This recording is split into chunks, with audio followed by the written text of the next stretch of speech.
Miss Marple and the secret visitor of Dolly Bantry. Welcome back to Warm Pages, dear friends, and thank you for joining us tonight. I'm Edward, here to keep you company as the day slowly comes to a close. This evening, our warmest greetings go out to all listeners across Yorkshire. Tell us where you're listening from, and what was your favourite sweet treat when you were a child, if you enjoy these cosy mysteries. Subscribe to make sure you never miss one. Now, let the story unfold. Chapter 1. The Woman at the Gates of Gossington Hall. The afternoon light fell gently across the lawns of Gossington Hall, casting long shadows from the copper beech that had stood sentinel at the gates for more than a century. It was late September, and the gardens retained that peculiar quality of English autumn, half memory, half promise, when the roses still bloomed, but the air carried the first suggestion of wood smoke and turning leaves. Mrs. Dolly Bantry, who had been Lady Bantry for some 30 years now, stood in the morning room arranging chrysanthemums in a blue and white china vase. She was a woman of 63, with that particular combination of elegance and practicality that comes from managing a large household through 2 wars and the changing fortunes of the English countryside. Her hair, once golden, had faded to a pleasant silver grey, and her eyes retained the bright, interested look of someone who had never quite lost her curiosity about the world. The morning room was her favourite retreat, overlooking the rose garden that had been her particular pride since she had first come to Gossington as a bride. The window stood open to the September air, and from somewhere in the grounds came the rhythmic sound of old Tom the gardener working among the dahlias. It was Mrs. Craddock, the housekeeper, who brought the oddity to her attention. Mrs. Craddock was a woman of perhaps 55, angular and precise, who had been with the Bantrys for nearly 20 years. She moved with the quiet efficiency of someone who knew her domain thoroughly, and did not care for disruptions to its established order. When she appeared in the doorway of the morning room, there was something in her expression that suggested she had encountered just such a disruption. "I beg your pardon, my lady," she said in her careful, controlled voice, "but there has been a rather unusual occurrence at the front gates." Lady Bantry looked up from her chrysanthemums, one hand still holding a bronze bloom. "Unusual, Mrs. Craddock?" "A woman, my lady. She arrived perhaps 20 minutes ago and spoke to me when I happened to be near the gates. She inquired—" Mrs. Craddock paused, as though selecting her words with care. She inquired whether Mrs. Bantry still lived here. "Mrs. Bantry." Lady Bantry's eyebrows rose slightly. "Not Lady Bantry?" "No, my lady. She said Mrs. Bantry quite distinctly, and then she said something rather odd. She asked if this was still the home of Mrs. Bantry of the blue dress." Lady Bantry set down her chrysanthemum with a small frown of puzzlement. "The blue dress? How very strange. Did she give her name?" "That is the curious part, my lady. When I told her that you were at home and asked if she would like to come to the house, she became quite flustered. She said something about having made a mistake. Or perhaps it was the wrong day. She was not entirely clear. And then she simply walked away rather quickly before I could summon anyone or offer to announce her properly. How very odd indeed." Lady Bantry moved to the window, as though she might catch sight of the mysterious visitor, but the drive was empty save for a black bird hopping across the gravel. "What did she look like, this woman?" Mrs. Craddock's description was precise, as everything about her was precise. "A woman of middle years, my lady, perhaps 50 or thereabouts. She wore a plain brown coat, quite respectable but not fashionable. Her hair was greying, done up in a twist at the back. She carried a handbag, black leather, rather worn. Her shoes were sensible, well polished. Her accent was educated, though there was something hesitant about her manner, as though—" Mrs. Craddock paused again, searching for the right phrase, "as though she was not entirely certain she had the right to be there." "You don't recognise her from the village?" "No, my lady. I'm quite certain I have never seen her before." Lady Bantry returned to her chrysanthemums, but her hands moved more slowly now, her thoughts clearly elsewhere. "Mrs. Bantry of the blue dress," she murmured. "What on earth can that mean? I have owned many blue dresses in my time, Mrs. Craddock. One would need to be more specific." Indeed, my lady. And she gave no indication of what she wanted? No message? None at all, my lady. Only that one inquiry, and then she departed. She walked back toward the village road. I watched until she was out of sight. After Mrs. Craddock had withdrawn, Lady Bantry stood for some time at the window, her mind turning over this small mystery. It was not the sort of thing one could simply dismiss. There was something in the woman's question, that odd specificity of the blue dress, that suggested purpose, even if the purpose remained obscure.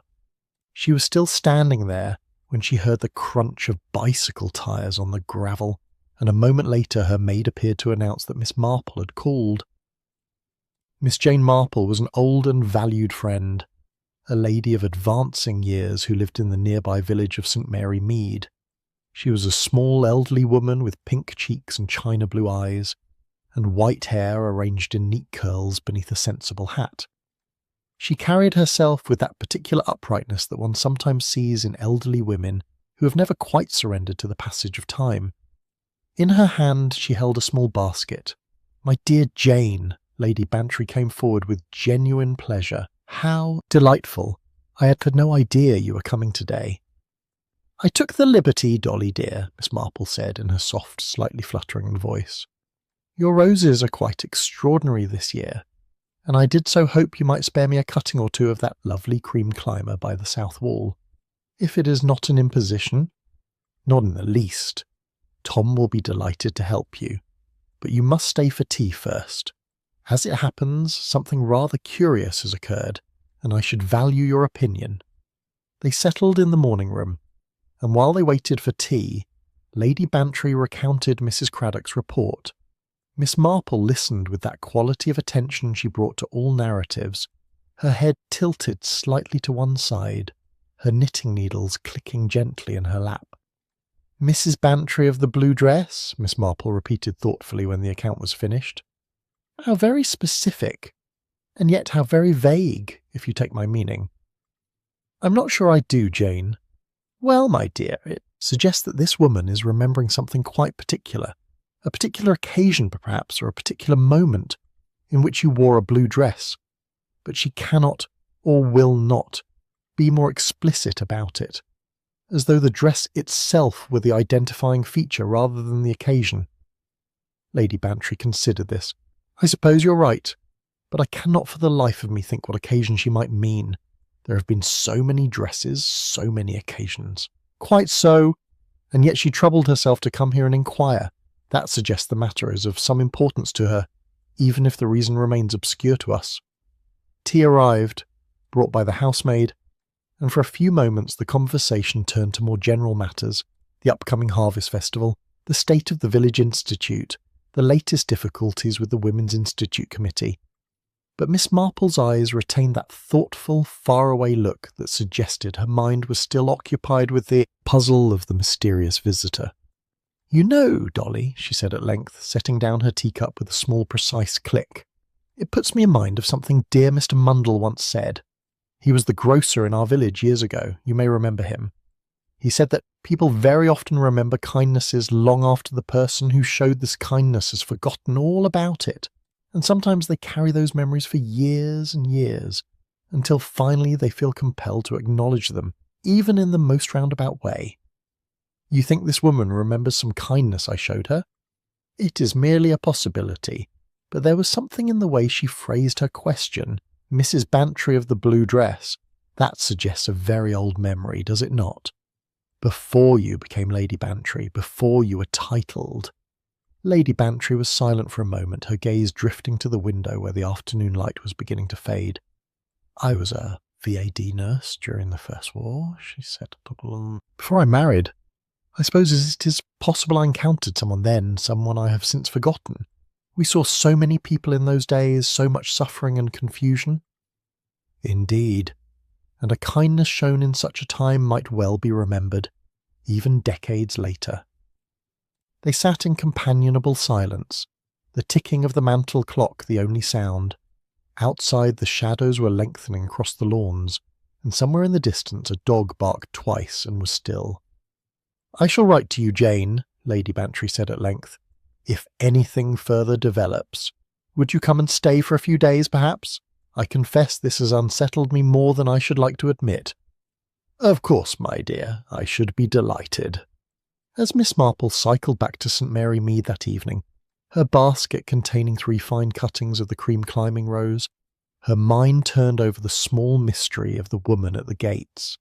There was something in it that suggested not threat but sorrow, not danger but the long, slow weight of memory carried across years.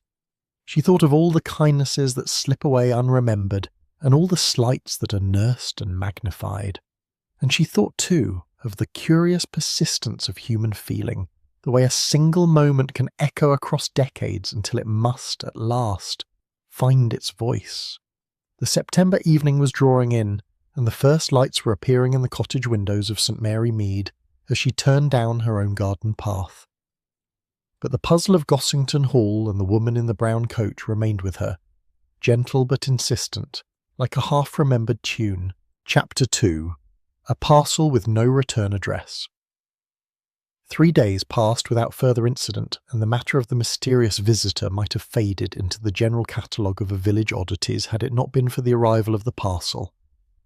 It came on a Thursday morning, brought up from the village post office by young William Archer, who delivered parcels and telegrams on his bicycle, and was known to be both reliable and incurably curious about the contents of everything he carried. He handed it to Mrs. Craddock at the kitchen door with an expression of barely suppressed interest. The parcel was small and square, wrapped in plain brown paper and tied with common string. The address was written in a careful old-fashioned hand. Lady Bantry, Gossington Hall, St. Mary Mead. There was no return address, and the postmark, though local, told nothing of the sender's identity.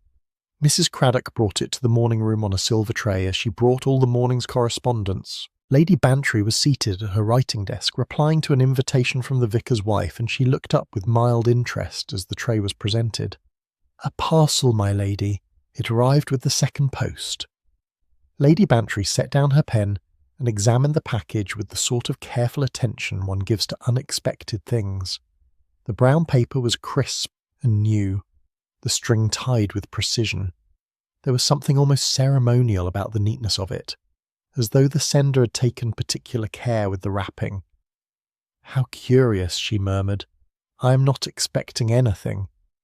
She opened it slowly, untying the string rather than cutting it, a habit formed in childhood and reinforced by 2 wars, and folded back the brown paper with methodical care. Inside was a smaller box, white cardboard, the sort that might once have held a lady's handkerchief or gloves. The box itself was old but clean, its edges slightly worn. When she lifted the lid, a faint scent rose into the air, too. Violet powder, sweet and old-fashioned, the sort that had been popular before the First War, and had largely fallen out of fashion since. The scent was not strong, but it carried with it a peculiar quality of memory, of time compressed and then released. Inside the box, nestled in tissue paper that had yellowed slightly with age, lay a single handkerchief. It was of fine linen, edged with delicate lace, and in one corner was embroidered a monogram, D.C.M.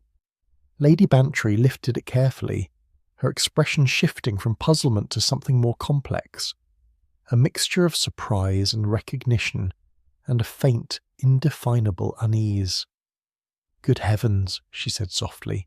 Mrs. Craddock, who had been about to withdraw, paused. "Is something wrong, my lady?" "No, not wrong, only—" Lady Bantry held the handkerchief up to the light. "These are my initials, my maiden initials, Dolly Catherine Morrison. I have not used that name in more than 30 years." She sat quite still for a moment, the handkerchief resting in her palm, her mind evidently travelling back across decades. Then, with sudden decision, she rose and moved to the window. "Mrs. Craddock, would you be so kind as to telephone Miss Marple? Ask if she might be able to come to tea this afternoon. Tell her—" She paused, choosing her words. "Tell her that the matter we discussed the other day has taken an interesting turn." Miss Marple arrived shortly after 3 o'clock, walking up the drive from the village with her usual brisk, purposeful step. She was shown directly to the morning room, where Lady Bantry was waiting with the handkerchief spread on the writing desk before her. "Jane, my dear, do come and look at this," Lady Bantry said without preamble. "It arrived this morning, and I confess I am quite at a loss." Miss Marple approached the desk and regarded the handkerchief with that focused, bird-like attention she brought to all matters requiring observation. She did not touch it immediately, but leaned closer, her eyes taking in the delicate lacework, the careful embroidery, the faint discoloration that spoke of age and storage. "May I?" she asked, and when Lady Bantry nodded, she lifted the handkerchief with gentle fingers, examining it from several angles. She held it to the light as Lady Bantry had done, noted the quality of the linen, the precision of the stitching. Then she brought it closer and inhaled carefully. "Violet powder," she said. "Rather old-fashioned now, but quite popular in the early part of the century. Yardley's, I should think, or perhaps Floris." "It's the initials that puzzle me most," Lady Bantry said. "DCM, my maiden name. I became Lady Bantry in 1920, and I cannot imagine who would have cause to remember my maiden initials now." "The stitching is very fine," Miss Marple observed, turning the handkerchief over. "Not new work, but not terribly old either. I should say it was done perhaps 20 or 30 years ago by someone with considerable skill. The sort of work one sees in ladies who were trained in the old way before the war, when needlework was considered an essential accomplishment." She set the handkerchief down carefully and turned her attention to the wrapping paper and box, which Lady Bantry had preserved on the desk. The brown paper was examined, the string noted, the box itself scrutinised with the same thorough care. "No return address," Miss Marple murmured, "but posted locally. That is interesting. And the box itself has been kept, I think, for some considerable time. See how the cardboard has faded slightly? And yet the tissue paper inside, though yellowed, is relatively clean. Someone has stored this handkerchief carefully, waiting for the right moment to send it." "But why send it at all?" Lady Bantry asked. "And why now, after all these years?" "Those," said Miss Marple, settling into her chair and accepting the cup of tea that had just been brought in, "are indeed the questions, but they are connected, I believe, to the woman who came to your gates 3 days ago, the woman who asked for Mrs. Bantry of the blue dress." Lady Bantry poured her own tea with slightly unsteady hands. "You think they are the same person, the visitor and the sender of this parcel? It seems rather more than coincidence, does it not? A woman arrives asking for you by your maiden name, or at least by a name that predates your title. 3 days later you receive a handkerchief embroidered with your maiden initials. I should be very surprised if the two events were unconnected." "But what can it mean?" Lady Bantry's voice held a note of genuine bewilderment. "I have been trying all morning to remember anyone who might have given me such a handkerchief, or anyone to whom I might have given one. I had several, of course, before I married. They were quite fashionable as gifts, but I cannot recall this particular one at all." Miss Marple sipped her tea thoughtfully. "Perhaps," she said, "it is not a question of whether you gave it or received it, but rather of what it represents. You mentioned the other day that you served as a VAD nurse during the First War." "Yes, for 2 years, from 1916 until 1918. I was stationed at a convalescent hospital in Surrey." "And you would have been known there as Miss Morrison, not as Lady Bantry." "Of course, I did not marry Colonel Bantry until 1920. "So we are looking for someone," Miss Marple said, setting down her teacup with a small click, "who knew you during or shortly after the war, who remembers you with sufficient clarity to recall your maiden name and initials, and who has kept this handkerchief for some considerable time before deciding only now to return it to you." Lady Bantry was silent for a moment, her gaze fixed on the handkerchief. "I suppose I might have mattered to someone," she said at length, and there was something wistful in her tone. "Though I cannot think how or why, we were all so busy, so rushed in. Those days, there were so many patients, so many needs. One did what one could, but it seemed so inadequate." "Kindness," Miss Marple said gently, "is never inadequate to the person receiving it. Even the smallest gesture can echo across years. The afternoon light slanted through the windows, casting soft shadows across the morning room.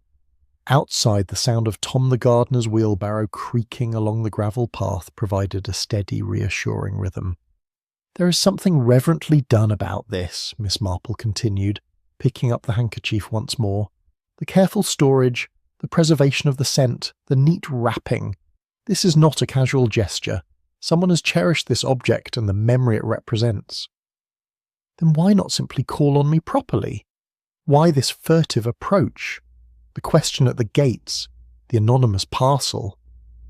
Fear, perhaps, or shame, or simply uncertainty about whether the memory they carry is welcome. Miss Marple's voice was very soft. Sometimes people hold on to things for so long that they become afraid of what will happen when they finally let them go. They build up the moment in their imagination until the reality of it becomes almost impossible to face. Lady Bantry drew a long breath and nodded slowly. "Then what do you suggest we do?" "We wait," said Miss Marple simply. "This person has made contact, however obliquely. They have sent you a message, though we do not yet understand its full meaning. I suspect they will make themselves known in their own time, when they feel able." "And if they don't?" Miss Marple smiled her gentle, knowing smile. "Oh, I rather think they will, my dear. People who go to this much trouble rarely leave the story unfinished. There is something they need you to know, or something they need to say. The parcel is not an ending, but a beginning." As Miss Marple prepared to leave an hour later, she paused at the door of the morning room and looked back at the handkerchief still lying on the writing desk. "You know, Dolly," she said thoughtfully, "there is a certain kind of guilt that lives very quietly in people. Not the guilt of having done something wrong, but the guilt of having needed help and received it. Some people carry gratitude like a burden, unable to set it down or express it properly. I wonder if that might be what we are seeing here." Lady Bantry nodded slowly. "I shall keep the handkerchief safe," she said, "in case its owner wishes to claim it, or at least to explain it." When Miss Marple had gone, Lady Bantry stood alone in the morning room as the afternoon faded into evening. She lifted the handkerchief once more, inhaling the faint scent of violets, and tried to reach back across the years to some moment, some face, some gesture that might illuminate this curious mystery. But memory, she found, was an uncertain guide. The past remained stubbornly opaque, offering only fragments and shadows where she sought clarity. Outside, the September twilight gathered over Gossington Hall, and somewhere in the village, perhaps, a woman in a plain brown coat thought of blue dresses and old kindnesses and the long wait of years. Chapter 3. What the Gardener Didn't Quite Hear. The following morning brought a soft rain, the sort of gentle September drizzle that settles in for the day and turns the gardens into watercolours of green and grey. Lady Bantry, restless after a night of fragmented sleep filled with half-remembered faces and the persistent scent of violets, decided to walk in the grounds despite the weather. She found old Tom in the greenhouse potting up geranium cuttings for the winter. He was a man of perhaps 70, lean and weathered, with the permanently bent posture of someone who had spent 60 years working close to the earth. He had been at Gossington Hall since before the First War, longer than Lady Bantry herself, and he possessed that particular quality of observation that comes from spending one's days in silent communion with growing things. "Good morning, Tom," Lady Bantry said, stepping into the humid warmth of the greenhouse and shaking the rain from her mackintosh. Tom straightened slowly, his hands still cradling a terracotta pot. "Morning, my lady. Not fit weather for walking?" "Perhaps not, but I find I needed the air." She moved along the staging, examining the rows of cuttings with the interest of someone who genuinely cared for gardens. "Tom, I wonder if I might ask you something. Mrs. Craddock mentioned that you were working near the front gates last Tuesday afternoon." Tom's expression did not change, but there was a slight pause in his movements, the hesitation of someone who has spent his life being careful about what he says, and to whom. "Hey, I was working on the dahlias by the drive. They needed staking. Did you happen to see a woman, a visitor who spoke to Mrs. Craddock near the gates?" Tom set down his pot with deliberation and reached for another. "I might have done," he said slowly. "There was someone about. Didn't pay it much mind at the time." Lady Bantry waited. She had learned long ago that with people like Tom, patience was essential. One did not hurry information from those who measured their words as carefully as they measured out bone meal. "She was there some time before she approached the house," Tom said at length. "Lingering, like, under the copper beech. I noticed her because she stood very still, just looking up at the hall, as though she was trying to decide something." "Did you see her clearly?" "Fair enough. She had something in her hand, a book, perhaps, or a packet of some kind, clutched it close like it was precious, or like it hurt her to hold it." Tom's hands continued their steady work, pressing soil around the geranium slips. "Modest shoes, I noticed. Good leather, but worn at the heels. And her coat was pressed careful-like, as though she'd taken trouble with her appearance." "What did she look like, Tom? Her face, I mean." Tom considered this with the same care he gave to his plants. "Greying hair, put up neat in a twist. Not a young woman, but not old neither. Her face," he paused, searching for the right words, "had a kind of sadness to it. Or maybe it was fear. Hard to say which. Sometimes they look much the same from a distance." Lady Bantry felt a small shiver that had nothing to do with the damp. "Did she say anything? Did you hear her speak to Mrs. Craddock?" "Not to make out the words, my lady. I was too far off, and my hearing isn't what it was. But her voice was quiet, hesitant-like, and when Mrs. Craddock spoke back, the woman sort of stepped away, as though she'd been startled. Then she turned and walked off toward the village road, walking fast but not running, like she wanted to be gone but didn't want to seem rushed about it." "Did you recognize her at all? From the village, perhaps?" Tom shook his head slowly. "Never seen her before, my lady. And I know most folk hereabouts, at least by sight. She was a stranger." Lady Bantry thanked him and left the greenhouse, her mind turning over this new information. The image of the woman standing under the copper beech, clutching something precious or painful, added a dimension of melancholy to the mystery that affected her more than she cared to admit. That afternoon, when Miss Marple arrived for tea, she had made it her habit to call every day since the arrival of the parcel. Lady Bantry recounted her conversation with Tom. They were seated in the drawing-room this time, for the morning-room had begun to feel too closely associated with the mystery, and Lady Bantry found herself wanting a change of scene. The drawing-room was large and more formal, with pale green walls and portraits of Bantry ancestors gazing down with expressions of assured prosperity. Miss Marple listened with her customary attention, her knitting needles clicking softly as Lady Bantry spoke. When the account was finished, she set down her work and looked thoughtful. "Under the copper beech," she said quietly. "That suggests she arrived some time before she approached the house. She was gathering her courage, perhaps, or trying to decide whether to proceed at all. And the thing she was holding, Tom thought it might be a book or a packet. The parcel, perhaps, before it was wrapped and posted. She may have intended to deliver it in person, then lost her nerve and decided to send it by post instead." Miss Marple picked up her teacup and sipped thoughtfully. "The modest shoes, worn at the heels, that tells us something of her circumstances. Respectable but not prosperous, someone who takes care of her appearance but must make do with what she has."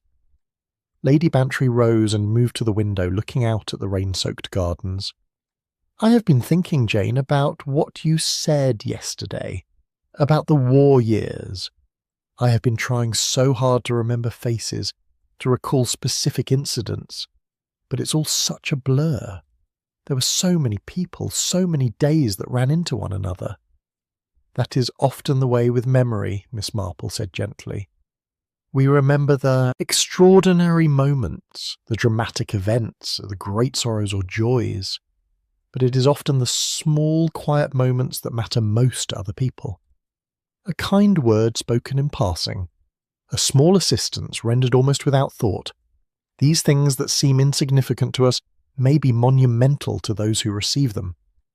But surely if I had done something significant, I would remember it. Miss Marple smiled, that soft, understanding smile that suggested she had seen this particular human failing many times before. Not necessarily, my dear. I once knew a woman, Mrs. Partridge she was called, who saved a child from drowning in the village pond. Simply pulled the little girl out by her pinafore and set her on the bank. To Mrs. Partridge it was the most natural thing in the world, hardly worth mentioning. But to the child's mother, it was a miracle she never forgot. Years later, when Mrs. Partridge was elderly and had forgotten the incident entirely, that same child, now grown, came back to the village specifically to thank her. Mrs. Partridge had no memory of it at all. Lady Bantry turned from the window. "You think I may have done something similar? Something I considered ordinary, but that someone else found extraordinary? It is possible. Or perhaps it was not even a dramatic gesture at all. Perhaps it was simply a moment of understanding or of kindness that came at a time when such things were desperately needed." They sat in silence for a moment, listening to the rain against the windows and the soft ticking of the mantel clock. The portraits of long-dead Bantrys regarded them with painted equanimity. "There is another possibility," Miss Marple said at length, her voice very quiet. "It may not be what you did, but what you failed to do, or what someone believes you failed to do, that has brought this woman to your gates after so many years." Lady Bantry felt a chill. "You think she means me harm?" "No, no." Miss Marple shook her head quickly. If harm were intended, she would not have sent such a carefully preserved token, nor would she have approached with such evident hesitation. But there are injuries of omission as well as commission. Sometimes people spend years wondering if they were forgotten or overlooked, or whether their suffering was noticed and simply deemed unimportant. This woman may need not revenge, but simply acknowledgement. But acknowledgement of what? If I cannot remember, then we must help you to remember. Or rather, we must gather enough information that the memory can surface naturally. Miss Marple resumed her knitting, her needles moving with practised ease. Tom mentioned that she looked either sad or afraid. I wonder which it truly was. Fear suggests guilt or shame. Fear of rejection, perhaps, or fear of reviving painful memories. Sadness suggests loss, or the weight of time, or the melancholy of returning to places where one was once young. How does one distinguish between them? By what she does next. If she approaches again, we shall know it is fear that holds her back, fear that is gradually being overcome. If she does not, well, then perhaps the sending of the parcel was all the communication she felt capable of, and we must accept that her message, whatever it was, has been delivered as fully as she can manage. Lady Bantry returned to her chair and took up her own teacup, now grown cold. "I confess, Jane, this mystery troubles me more than I expected. There is something haunting about the thought of someone carrying a memory of me for all these years, while I have no memory of them at all. It makes me feel," she paused, searching for the word, "insubstantial somehow, as though I have moved through the world, leaving impressions on others while remaining opaque to myself." "That," said Miss Marple gently, "is simply the human condition, my dear. We are always more visible to others than we are to ourselves. It is both the blessing and the burden of being alive." Outside, the rain continued its gentle percussion on the windows and paths. Somewhere in the gardens, water dripped from the eaves of the greenhouse where Tom worked among his cuttings.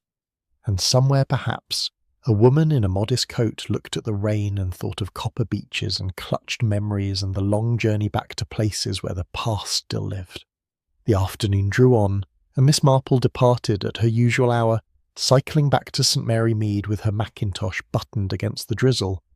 But as she pedalled along the wet roads, her mind was working with that quiet, persistent intensity that characterized her approach to all human puzzles. There were pieces here that did not yet fit together. The blue dress, the maiden initials, the violet powder, old-fashioned and carefully preserved, the modest shoes worn at the heels, and underlying it all, that quality of reverent care, of something cherished across years. It would come clear in time.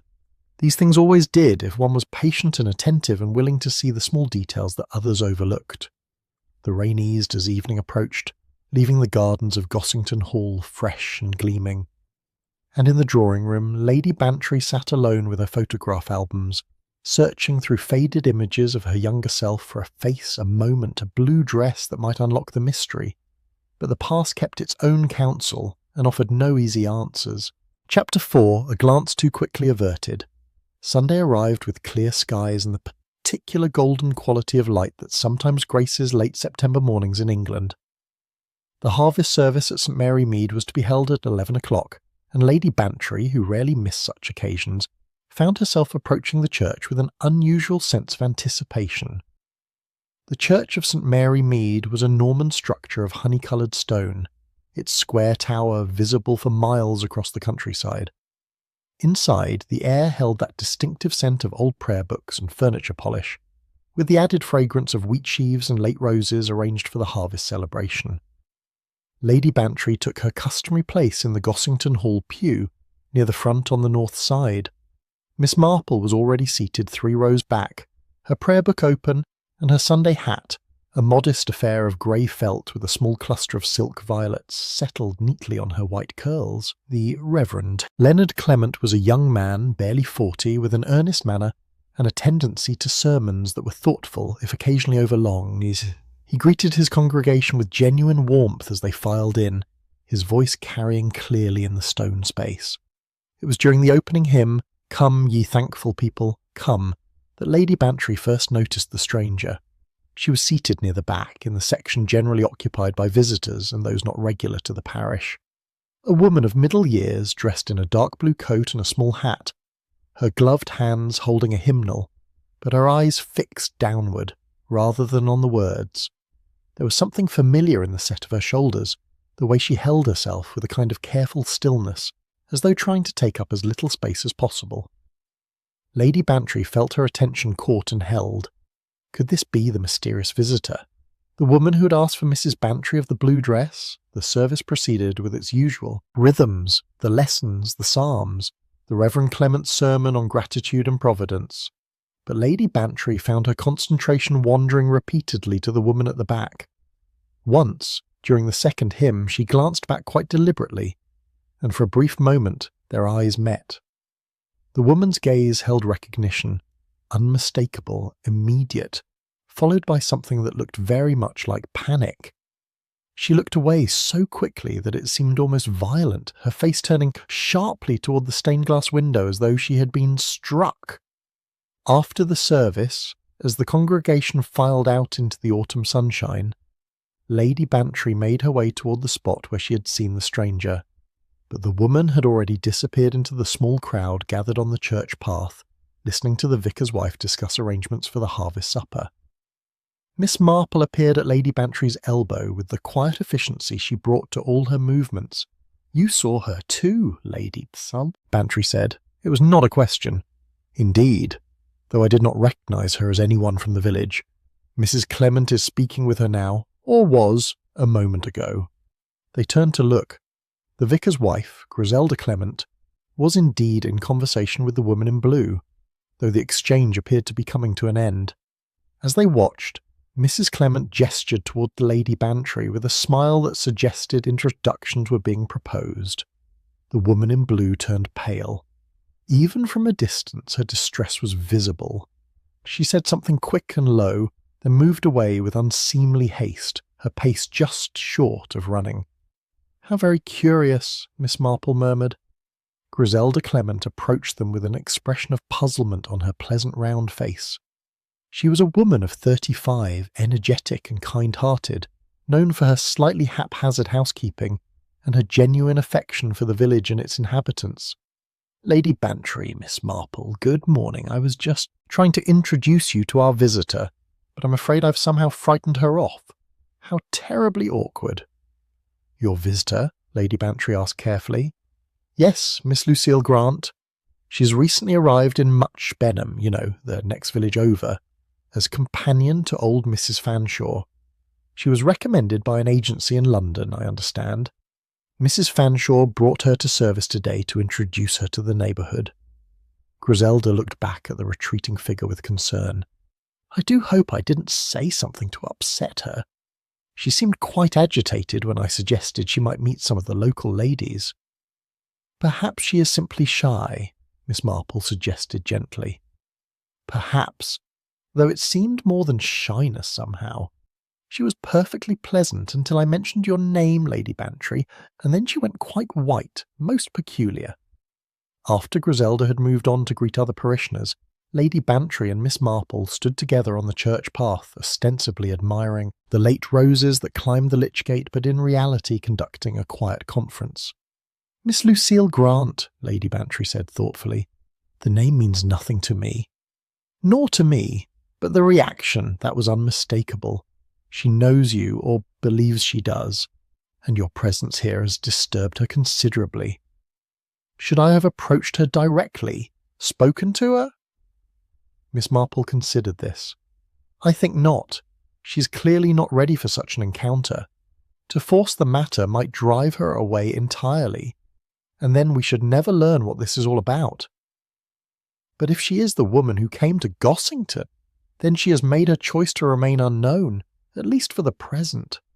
We must respect that, even as we remain alert for opportunities to understand more.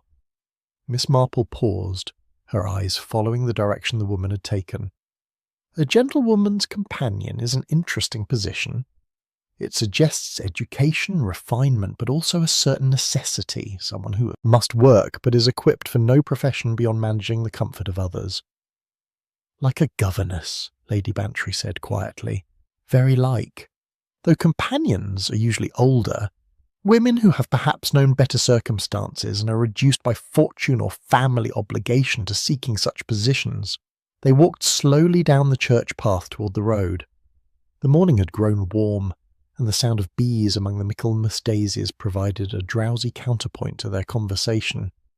There was something in the way she held herself, Lady Bantry said, half to herself, as though she was both drawn to the church and afraid of it, as though she wanted to be here but feared what being here might mean. You noticed that too, Miss Marple said with approval.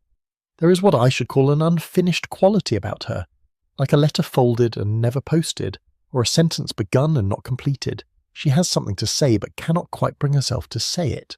Or perhaps she has already said it, through the handkerchief, through the question at the gates, and that is all she can manage. Perhaps, though I suspect not. The handkerchief was a beginning, not an ending, and her presence here today, despite her evident distress, suggests that she is still struggling with the question of whether to proceed or retreat. They had reached the spot where their paths diverged. Miss Marple toward her cottage, Lady Bantry toward Gossington Hall. They paused, neither quite ready to end the conversation. I confess, Jane, I'm beginning to feel quite desperate to remember. If I could only recall some incident, some face, some moment that would explain all this. But the harder I try, the more the past seems to slip away from me. Miss Marple patted her arm with gentle sympathy. Do not strain at it, my dear. Memory is like a cat. The more you chase it, the more it eludes you. But if you sit quietly and wait, it will often come to you of its own accord. You think I should simply wait? Do nothing? I think you should go about your ordinary life, but with your eyes open and your heart prepared for recognition when it comes. This Miss Lucille Grant is now known to us. She is in Much Benham, caring for Mrs. Fanshawe. That is more than we knew before. The rest will unfold in its own time. As Lady Bantry walked back to Gossington Hall through the September sunshine, she found herself thinking about the woman in the blue coat, the way she had looked up during the hymn, her face marked by what might have been longing or might have been sorrow, the quick aversion of her gaze when their eyes met, as though the contact had been too painful to sustain. There had been something in that glance, something beyond mere recognition. It had contained an element of pleading, or perhaps of apology, or perhaps simply of desperate hope that she might be remembered. But remembered for what? And why, after all these years, did it matter so much? The copper beech stood at the gates of Gossington Hall, its leaves beginning to turn bronze at the edges. Lady Bantry paused beneath it, standing where the woman had stood days earlier, looking up at the house and trying to see it through a stranger's eyes. What had she been thinking standing here? What memories had brought her back after decades of absence? What had she hoped to find or to say or to understand? The house looked peaceful in the midday light, solid and gracious and permanent. But Lady Bantry knew that houses held countless stories, most of them forgotten, and that the past was never as settled as it seemed. Inside, she went directly to her writing desk and took out a fresh sheet of notepaper. She wrote carefully, considering each word. "Dear Mrs. Fanshawe, I understand you have recently engaged a new companion, Miss Lucille Grant. I wonder if you and Miss Grant might care to join me for tea one afternoon this week. It would give me great pleasure to meet her and to welcome her to the neighbourhood properly. Yours sincerely, Dolly Bantry." She sealed the letter and addressed it to Mrs. Fanshawe's house in Much Benham. Then she rang for Mrs. Craddock and asked that it be posted that afternoon. If Miss Lucille Grant would not come to her of her own accord, then perhaps a formal invitation would provide the structure she needed. And if she refused, well, that too would tell them something. The mystery was deepening, layer by layer, like the growth rings of the copper beech. And Lady Bantry found, despite her confusion and disquiet, that she was now thoroughly committed to understanding it. Whatever secret lay between her and this stranger, whatever forgotten kindness or injury connected them across the years, she would uncover it. Not for pride's sake, or even for curiosity's sake, but because someone who remembered her with such evident emotion deserved, at the very least, to be remembered in return. The afternoon sun slanted through the windows of the morning room, and somewhere in the distance a church bell tolled the half-hour. The handkerchief with its careful monogram rested in its box, waiting. And in Much Benham, perhaps, a woman in a blue coat prepared herself for an invitation she both longed for and dreaded in equal measure. Chapter 5. An autumn coat hung too carefully. The church charity sale was held on Wednesday afternoon in the parish hall, a draughty building of corrugated iron that had been erected during the Great War and had somehow never been replaced. Long trestle tables bore the usual assemblage of donated items, cast-off clothing, chipped crockery, well-thumbed books, and mysterious objects whose original purpose had been lost to time and memory. Miss Marple attended such sales as a matter of course. They were, she had often observed, among the most revealing of village institutions. What people chose to discard and how they chose to discard it told entire stories about their circumstances, their values, and sometimes their secrets. She arrived shortly after 2:00, when the initial rush had subsided, and the remaining browsers moved with the leisurely pace of those who had come more for society than for bargains. The Reverend Clement's wife was presiding over the tea table, and several ladies from the village were managing the various stalls with varying degrees of efficiency. Miss Marple made her way slowly along the tables, her sharp eyes taking in the offerings with practised assessment. She was examining a set of embroidered pillowcases. The work was fine, but the linen had yellowed, when she became aware of a presence at the next table. Miss Lucille Grant stood with her back partially turned, her attention apparently focused on a collection of ladies' garments. She wore the same dark blue coat Miss Marple had observed at church, though today she had added a grey scarf that spoke of cooler mornings and the approach of October. Miss Marple set down the pillowcases and moved, with what appeared to be casual purpose, to the clothing table. She positioned herself so that she had a clear view of Miss Grant without seeming to observe her directly, a skill she had perfected over many years of what she privately termed social reconnaissance. Miss Grant was examining a coat with an attention that seemed excessive for a casual browse. It was a well-made garment of brown wool, clearly of good quality, though not new. The cut was from several seasons past, and there were careful darns at the cuffs where the fabric had worn thin. Someone had mended them with skill, matching the thread precisely and taking small, even stitches that were nearly invisible. "A lovely coat," Miss Marple remarked pleasantly, reaching for a nearby cardigan. "The tailoring is excellent." Miss Grant started slightly, as though she had not noticed Miss Marple's approach. "Yes," she said quietly.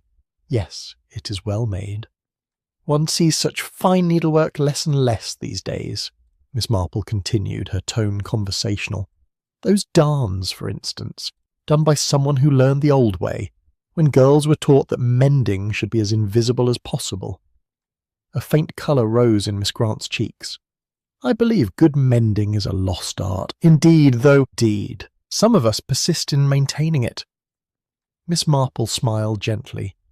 "Are you much occupied with needlework yourself, Miss Grant?" The woman's hands tightened slightly on the coat. "You know my name."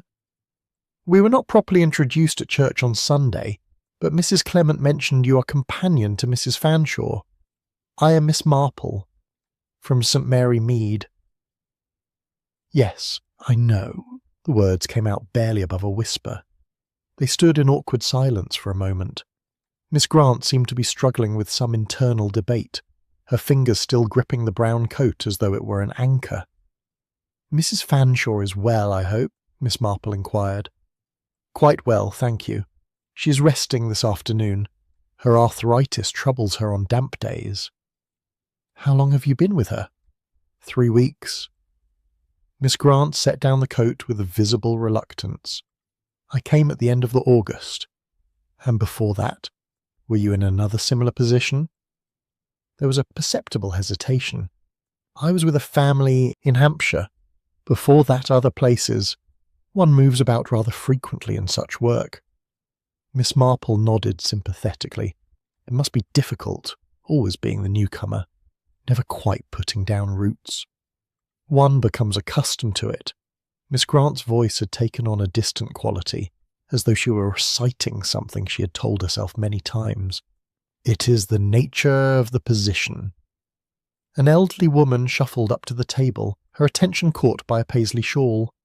Miss Marple and Miss Grant shifted to make room, and in the small disruption, Miss Marple observed something she found significant. Miss Grant had picked up the brown coat again, but this time she held it differently, not examining it for purchase, but touching it with a kind of recognition. Her fingers found the darned cuffs, traced the careful stitching with what looked very much like sadness. "It is remarkably like my own," she said, almost to herself.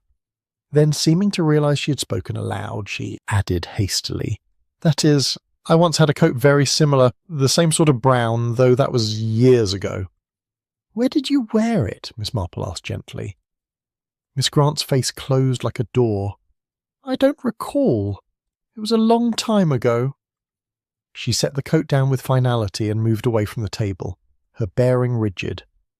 But she did not leave the hall entirely. Instead, she drifted to the bookstall, where she stood with unseeing eyes fixed on a row of detective novels. Miss Marple remained at the clothing table, her mind working through what she had observed. The recognition of the coat, the automatic touch of the darned cuffs, the sudden withdrawal when questioned about its history, all of these spoke of memories that were both precious and painful. The elderly woman beside her, Mrs. Trent, who ran the post office, had been watching Miss Grant with the frank curiosity of one who has lived in the same village for 80 years and feels entitled to an opinion on everything. "New one at the Fanshaws, isn't she?" Mrs. Trent said, not bothering to lower her voice particularly. "Yes, I believe so." "Always something sorrowful about that one," Mrs. Trent continued, shaking her head. "You can tell by the way she carries herself, like she's expecting something unfortunate to happen. Seen it before in women like that, companions and such. They get used to being treated like furniture. There, but not quite there, if you take my meaning." "How perceptive," Miss Marple murmured. "You feel you oughtn't ask," Mrs. Trent went on, warming to her theme. "As though questions might break something fragile. She came into the post office yesterday for stamps, and I tried to be friendly, asked where she'd come from, how she was settling in, the usual. But she answered in such a way as to give nothing away. Very polite, mind you, but closed up tight as a clam." Miss Marple made a small purchase, the embroidered pillowcases, which she thought might be restored with some careful bleaching, and prepared to depart. But she took a circuitous route to the door, one that brought her past the bookstall where Miss Grant still stood. "I wonder," Miss Marple said, as though the thought had just occurred to her, "whether you have had opportunity to visit Gossington Hall yet. Lady Bantry is most welcoming to newcomers in the neighbourhood." The effect was immediate and pronounced. Miss Grant went pale, her hand reaching out to steady herself against the table. "I have not had that pleasure," she managed. "She mentioned to me that she has written to Mrs. Fanshawe, inviting you both to tea. I do hope you will accept. Lady Bantry is a most kind hostess." Miss Grant's breathing had become shallow. "I am not certain Mrs. Fanshawe will feel able. Has I mentioned her arthritis?" "Oh!" "I am sure Lady Bantry would be happy to accommodate any difficulties. She is most understanding about such matters." For a moment, Miss Grant seemed unable to speak. Then, in a voice barely audible, she said, "You're very kind, but I think, that is, I am not sure it would be appropriate." "Not appropriate? My dear Miss Grant, why ever not?" But Miss Grant shook her head, gathered what remained of her composure, and moved toward the exit with the same barely controlled haste she had displayed at church. Miss Marple watched her go, then purchased a volume of Tennyson's poems that she did not particularly want, but that provided an excuse for lingering a few minutes more. Mrs. Trent had observed the entire exchange with undisguised interest. Odd creature, isn't she? You'd think she'd be pleased at an invitation from the Hall. Most would be. "Perhaps she is simply shy," Miss Marple suggested mildly. "Shy or not, she won't last long at the Fanshaws if she can't manage basic social courtesies. Old Mrs. Fanshawe values her position in the neighbourhood. She'll expect her companion to represent her properly." Miss Marple walked home through the autumn afternoon, her mind occupied with the problem of Miss Lucille Grant. The coat with the darned cuffs had told its own story, a story of genteel poverty, of pride that insisted on maintaining appearances, of someone who had learned to make do and to mend what others might discard. But it was the woman's reaction to the mention of Gossington Hall that troubled her most. Not mere shyness or social anxiety, but something approaching fear. Or perhaps not fear exactly. Perhaps it was more akin to shame, or the dread of confronting something long avoided. When she reached her cottage, Miss Marple put away her purchases and settled in her favourite chair with her knitting. But her hands moved slowly, and her gaze drifted frequently to the window, where the late afternoon light gilded the garden, and the first leaves were beginning to fall. She thought of what she'd said to Lady Bantry about unfinished gestures, and she thought of the brown coat so carefully mended. There was a pattern here, if only one could see it clearly. A pattern of preservation and care, of things kept long past their usefulness, because they held meaning that transcended their practical value. The handkerchief with its monogram and violet scent, the question about the blue dress, the careful darns on shabby cuffs, all spoke of someone who held on to memories with the same determination she held on to material possessions, mending them, preserving them, carrying them forward, even when the weight of them must be considerable. What had happened all those years ago that required such careful preservation? What moment had marked Miss Lucille Grant so deeply that she had carried it across decades, unable to let it go, but equally unable to fully acknowledge it? The answer lay somewhere in Lady Bantry's past, in those war years when she had been young Miss Dolly Morrison, nursing wounded soldiers and navigating the chaos of a world at war. But memory was selective, and the things we forget are often the very things others remember most clearly. Miss Marple set down her knitting and reached for her writing paper. She would write to Lady Bantry tonight, describing the encounter at the charity sale, and perhaps, between them, they might begin to piece together the fragments of a story that had been waiting 30 years to be told. Outside, the September twilight deepened, and somewhere in Much Benham, a woman sat alone in a small room, thinking of brown coats and blue dresses and the unbearable weight of gratitude long unexpressed. Chapter 6. The mending basket beside the fire, Lady Bantry received Miss Marple's letter on Thursday morning and responded by immediate telephone, inviting her friend to tea that very afternoon. There was, she said, something she needed to discuss, and it could not wait for the usual courtesies of correspondence. When Miss Marple arrived at 3:30, she found Lady Bantry in the morning room with a curious assortment of objects spread before her on the writing desk. There were photograph albums, several leather-bound journals with faded gilt edges, and what appeared to be a collection of old letters tied with ribbon. "I have been excavating the past," Lady Bantry said by way of greeting. "Your letter arrived this morning, and I found myself quite unable to settle to anything else. If this Miss Grant knew me during my VAD days, then surely there must be some record, some trace of her existence in my life." Miss Marple seated herself and accepted a cup of tea. "And have you found anything?" "Nothing concrete, but I have remembered something, or rather, I have remembered an atmosphere, if that makes any sense." Lady Bantry's fingers moved restlessly among the papers. "I was thinking about what you wrote, about the brown coat with the darned cuffs, and it reminded me of something I had quite forgotten." "Go on." "There was a girl, a housemaid, I think, or perhaps a nursery maid, who was dismissed from somewhere nearby. This would have been in 1921 or thereabouts, after the war but before I married. I remember there was some unpleasantness about it, though I cannot recall the details. But she had nowhere to go, and there was talk in the village." Miss Marple set down her teacup with careful attention. "What sort of talk?" "That she had been let go without a character reference, which was, you understand, tantamount to ruining her prospects entirely. No one would employ a girl without references, and to be dismissed without them suggested some serious failing or disgrace. Did you know her yourself?" "No, not directly, but I remember hearing about it at the vicarage. The vicar's wife at that time, Mrs. Harmon, a very different sort from dear Griselda, mentioned it as an example of the harsh judgments people make. She said something about the girl being punished for being in the wrong place at the wrong time." Miss Marple leaned forward slightly. "That is a very specific phrase, being in the wrong place at the wrong time." "Yes, I thought so too, when I remembered it just now." Lady Bantry rose and moved to the window, her reflection ghostly in the afternoon glass. "I have been trying all morning to recall what happened next, but it remains stubbornly vague.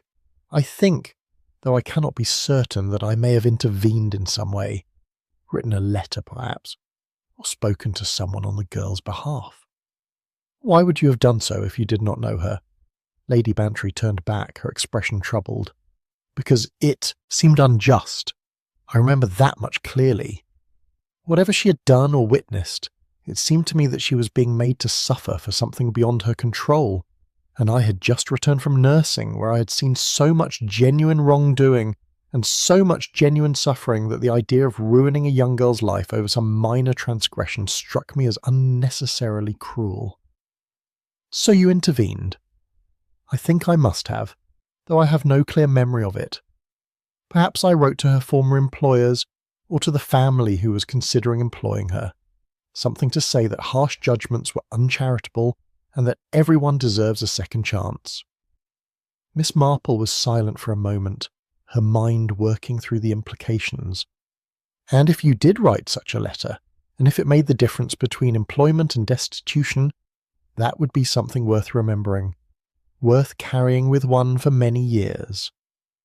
But why not simply come to me and say so? Why this elaborate this approach, the visits to the gates, the handkerchief, the avoidance at church? Shame, perhaps, or the fear that you would not remember, and that her gratitude would seem excessive or misplaced." Miss Marple paused. "Or possibly guilt of another sort. Suppose she did do something wrong, or witness something she should not have witnessed, and your kindness in defending her has weighed on her conscience all these years. She may feel she does not deserve to be remembered kindly." Lady Bantry returned to her seat, her tea now cold but untouched. "Jane, I wonder if you might do me a favour. The vicarage keeps records, does it not, of parish matters and village events? The current vicar might have access to old records, yes. What are you thinking?" "That someone at the vicarage might remember more clearly than I do." Mrs. Harmon is long gone, of course. She died in 1935, but there may be notes or records or something that would tell us more about what happened in 1921. I shall inquire, Miss Marple said. Discreetly, of course. The following morning, Miss Marple called at the vicarage on the pretext of discussing the flower rota for October. Griselda Clement received her warmly, as she always did, and they settled in the somewhat chaotic sitting room, where toys competed for space with parish papers and a half-finished tapestry cushion. After the initial pleasantries and the resolution of the flower rota, Miss Marple would take the second Sunday, the altar lilies having proven too ambitious for Mrs. Price Ridley. Miss Marple steered the conversation gently towards the subject of village history. I have been thinking, she said, about how much things have changed in St. Marie Mead over the years. So many people who were here when I first arrived are gone now. It must be strange, Griselda said sympathetically, to have such a long memory of a place. Leonard and I have only been here 5 years, so everything still feels quite new to us. Your husband's predecessor, Mr. Harmon, was vicar here for many years, I believe. Nearly 30, according to the parish records. His wife died before we arrived, but Leonard found some of her notebooks in the vestry. She seems to have been very diligent about recording parish matters. Miss Marple's interest sharpened, though she kept her expression merely curious. How interesting. I knew Mrs. Harmon slightly, a very conscientious woman. Indeed, she kept the most detailed notes about everything, baptisms, marriages, burials of course, but also smaller matters, village concerns, disputes, difficulties among parishioners. Leonard says it reads rather like a social history of the village between 1905 and 1935. I wonder, Miss Marple said carefully, whether she might have recorded anything about, this is rather vague, I'm afraid, about a young woman, a housemaid perhaps, who was dismissed from service somewhere near Gossington Hall. It would have been around 1921. Griselda looked intrigued. That's very specific. Is this connected to your interest in Lady Bantry's mysterious visitor? Miss Marple smiled. You're very perceptive, my dear.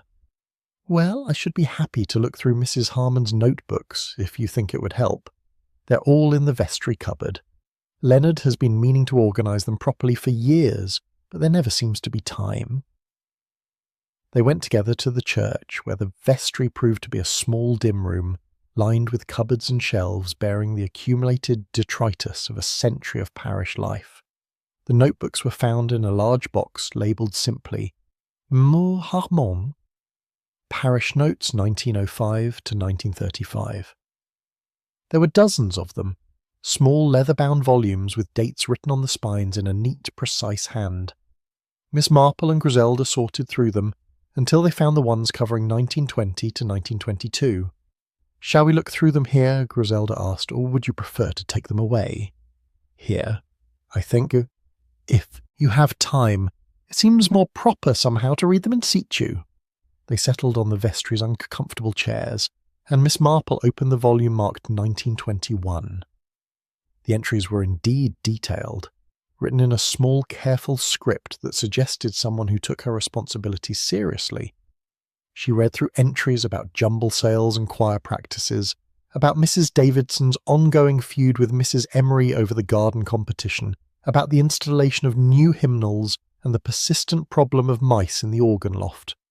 And then, in an entry dated March 1921, she found it. Called upon by Mrs. Craddock from Gossington Hall regarding the matter of the dismissed housemaid. A delicate situation. The girl, M.A., witnessed something she was not meant to see. A private exchange between two persons of quality which, while innocent, could be misconstrued if spoken of publicly. Rather than risk gossip, the girl was let go. Mrs. Craddock expressed regret, but said the family insisted. The girl maintained she would say nothing, but her presence is considered a liability. Spoke with her myself. She seems honest and decent, only frightened. She sat by the kitchen fire with her mending basket, stitching as though it might calm her nerves.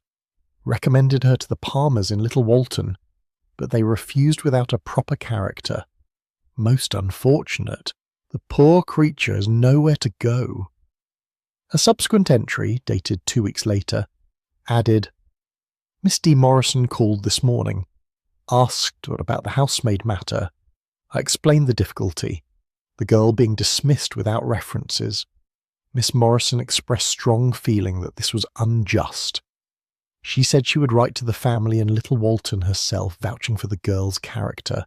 Most kind of her. One hopes it may help. A final entry from April. Word from little Walton. The girl A has been given a position, thanks to Miss Morrison's intervention. Most satisfactory outcome. Miss Marple looked up from the notebook to find Griselda watching her with open curiosity. Well, Griselda asked, did you find what you were looking for? I believe I did, Miss Marple said softly, or at least part of it. She copied the relevant entries into her own small notebook, thanked Griselda warmly, and made her way back to her cottage through the morning sunshine. The pieces were beginning to fit together now. M.A. Likely Margaret Ashby, or perhaps Mary Anderson, a young housemaid who had seen something at Gossington Hall, something innocent but potentially embarrassing, dismissed without references to ensure her silence. And Dolly Morrison, young and full of righteous indignation after her war service, stepping in to defend a stranger. A small act of kindness, probably forgotten within weeks by the person who performed it. But for the recipient, it had been the difference between employment and destitution, between having a future and having none.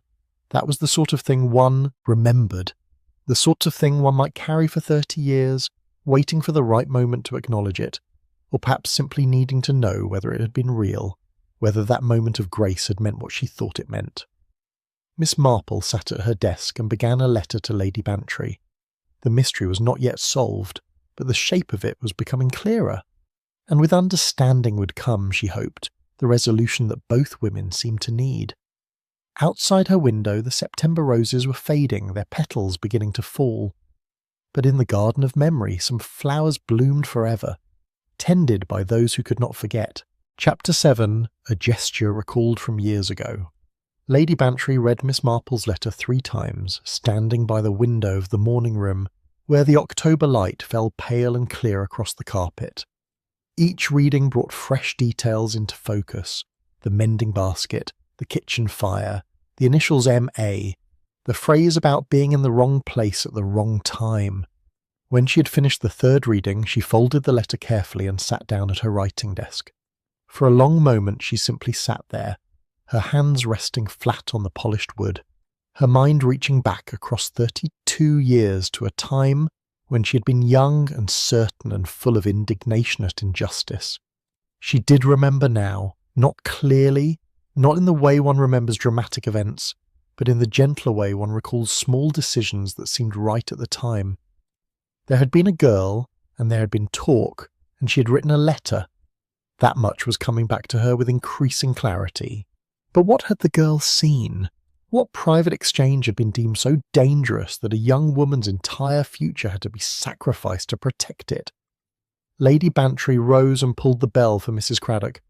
When the housekeeper appeared, she found her employer holding a small brooch, a simple thing of silver and amethyst that Lady Bantry sometimes wore to church. Mrs. Craddock, Lady Bantry said without preamble, how long have you been at Gossington Hall? 20 years this November, my lady. Then you would not have been here in 1921. No, my lady. I came in 1933 after Mrs. Gregory retired. Mrs. Gregory? Yes, I had forgotten about her. Lady Bantry turned the brooch over in her fingers. She was housekeeper here when I first married. A formidable woman, very particular about the running of the house. I never met her, my lady, though I have heard she maintained very high standards. She did indeed. Lady Bantry's voice became thoughtful. Mrs. Craddock, did Mrs. Gregory ever mention to you a housemaid who was dismissed? This would have been before my marriage, when Colonel Bantry was still a bachelor and his mother was managing the household. Mrs. Craddock's expression became carefully neutral in the way of servants who know more than they say. I could not say for certain, my lady. Mrs. Gregory spoke very little of the past. She believed in maintaining proper discretion. But you did hear something." There was a pause. "There may have been some mention, my lady, when I first arrived. Nothing specific, only that there had been an unfortunate incident involving a maid who forgot her place. Mrs. Gregory indicated that she had been compelled to let the girl go and that the matter was not to be discussed." "Forgot her place. An interesting phrase." Lady Bantry set down the brooch. "Did Mrs. Gregory say what she meant by that?" "No, my lady, and I did not inquire. It was made clear that the subject was closed." After Mrs. Craddock withdrew, Lady Bantry sat for some time in contemplation. Then, with sudden decision, she went to the library and began searching through the desk drawers where her late husband's papers were stored. Colonel Bantry had died 5 years earlier, and she had not yet had the heart to dispose of his personal correspondence, though she knew she should. Among the neatly filed letters and documents, she found what she was looking for: a box of old photographs and memorabilia from the early 1920s. There were pictures of shooting parties and garden fêtes, formal portraits and casual snapshots, and there, near the bottom of the box, she found a photograph that stopped her breath. It showed the front steps of Gossington Hall, and seated on those steps were a dozen or so staff members, the indoor servants and some of the outdoor men, all arranged for what must have been a formal household photograph. The date on the back read August 1920. Lady Bantry carried the photograph to the window and examined it closely. The faces were small but distinct enough to make out individual features. There was Mrs. Gregory, stern and upright in the centre, the butler, whose name she could no longer recall, 2 footmen, 3 housemaids, the cook, and several others whose positions she could not identify. And there, at the end of the back row, almost as though trying to remain unnoticed, was a young woman with a gentle face and dark hair pinned neatly beneath her cap. She was looking not at the camera, but slightly to the side, at something or someone beyond the frame. Her expression held a quality of quietness, of watching rather than being watched. Lady Bantry felt something stir in her memory, not a clear recollection, but a sense of recognition, like hearing a half-familiar melody. That afternoon, when Miss Marple called, Lady Bantry showed her the photograph. "I cannot be certain," she said, "but I believe this may be her. Look at the way she holds herself apart from the others, as though she knows she does not quite belong." Miss Marple studied the photograph with her usual careful attention. "It is certainly possible, and the date is right. August 1920, which would be 7 months before she was dismissed. Do you remember anything else? Anything at all about that time?" Lady Bantry moved to her desk and picked up the silver and amethyst brooch she had been examining earlier. "I found myself thinking about this brooch this morning. I'm not entirely sure why. It was given to me by Colonel Bantry's mother, shortly before she died. That would have been in early 1921, January or February, I think. Before your engagement was announced. Just before. We had an understanding, Arthur and I, but it was not yet public. His mother was very ill, and she wanted to see him settled before she passed. She gave me this brooch and said something curious, who said it had been in the family for 3 generations, and that it should go to someone who understood the importance of discretion." Miss Marple looked up from the photograph. "Discretion? That word keeps appearing." "Yes. I thought it odd at the time, but I assumed she meant discretion in general. The sort of quality expected in a future Lady Bantry.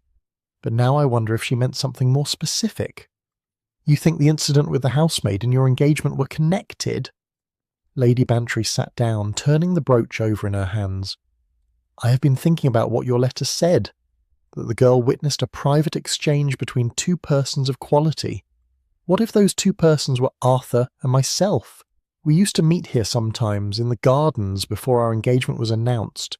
His mother did not entirely approve. She thought I was too young and too impulsive.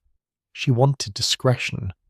And if a housemaid saw you together and mentioned it to other servants, it would have created exactly the sort of gossip his mother wished to avoid. Nothing scandalous, you understand, we did nothing improper. But in those days, before an engagement was official, such meetings might have been considered forward. And Arthur's mother was very conscious of propriety." Miss Marple nodded slowly.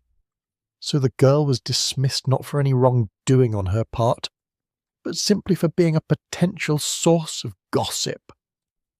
And Lady Bantry's voice caught slightly, I would not have known. I was not living here then. I did not become mistress of Gossington until after Arthur's mother died, and we married in June of 1920. By then, the girl would have been long gone, and I would have known nothing about it. But you heard about it later, in the village, and you intervened. I must have, though I remember now that I did not connect it with Gossington Hall at the time. The talk in the village was vague, just that a girl from one of the big houses had been let go without references. I had no idea. It was from here, from Arthur's home. I simply thought it was unjust, and wrote a letter saying so. They sat in silence for a moment. Outside, the October wind was rising, rattling the windows and sending leaves skittering across the terrace. So she saw you in a blue dress, Miss Marple said quietly, meeting Arthur in the gardens. An innocent enough scene, but one that had to be kept quiet until the engagement was announced, and she paid for that innocent witnessing with her position and her prospects. Until I intervened without knowing why I was intervening or whom I was helping. And she has carried that knowledge and that gratitude for more than 30 years, knowing that you saved her by accident, not knowing that you were the very person whose privacy she had inadvertently threatened. Lady Bantry pressed her hand to her forehead.